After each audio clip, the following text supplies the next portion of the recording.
ಇವತ್ತು ನನ್ನ ಫೋನ್ ಬಿದ್ದೋಗ್ಬಿಡ್ತು. ಹೇ ಗಾಯ್ಸ್, 31 ಡೇಸ್ ಚಾಲೆಂಜ್ನ ಡೇ 3 ವಿಡಿಯೋ. ಪ್ರತಿದಿನದಂತೆ ಇವತ್ತು ಬೆಳಗ್ಗೆ 4:15ಗೆ ಎದ್ಬಿಟ್ಟು 4 ಕಿಲೋಮೀಟರ್ ರನ್ನಿಂಗ್ ಮಾಡಿ ನಂತರ ನಮ್ಮ ವರ್ಕೌಟ್ ಮಾಡೋಕ್ಕೆ ಸ್ಟಾರ್ಟ್ ಮಾಡಿದೆ. ರನ್ನಿಂಗ್ ಸ್ವಲ್ಪ ಬೇಗ ಮುಗೀತು. ಸೊ ಕತ್ಲೆ ಇರೋದ್ರಿಂದ ಒಂದು ವಿಡಿಯೋ ಮಾಡಿಕೊಂಡೆ. ಹೇಗಿದೆ ಅಂತ ಕಮೆಂಟ್ ಮಾಡಿ.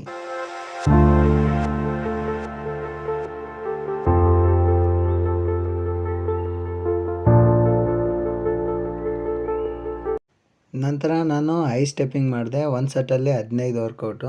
ನಂತರ ಜಂಪಿಂಗ್ ಜಾಕ್, ಇದು ಕೂಡ ಸೇಮ್ 3 ಸೆಟ್ಟಲ್ಲಿ 15 ಮಾಡಿದೆ.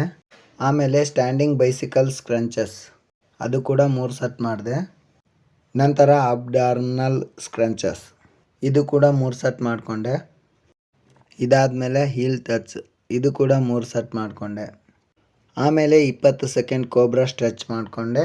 ನಂತರ ಪುಷಪ್ಸ್ ಮಾಡೋಕ್ಕೆ ಟ್ರೈ ಮಾಡಿದ್ವಿ. ನಾನು 12 ಪುಷಪ್ಸ್ ಮಾಡಿದೆ, ಬಟ್ ನನ್ನ ಫ್ರೆಂಡು 26 ಮಾಡ್ದ. ಗಾಳಿ ಸ್ವಲ್ಪ ಜೋರಾಗಿದ್ದರಿಂದ ನನ್ನ ಕ್ಯಾಮ್ರಾ ಬಿದ್ದೋಗ್ಬಿಡ್ತು. ವರ್ಕೌಟ್ ಮುಗಿಸ್ಕೊಂಡು ಮನೆಗೆ ಹೊಂಟ್ವಿ. ಇದಾಗಿತ್ತು 31 ಡೇಸ್ ಚಾಲೆಂಜ್ನ ಡೇ 3 ವಿಡಿಯೋ. ಇಷ್ಟ ಆದರೆ ಲೈಕ್ ಮಾಡಿ, ಶೇರ್ ಮಾಡಿ ಮತ್ತು ಸಬ್ಸ್ಕ್ರೈಬ್ ಮಾಡಿ.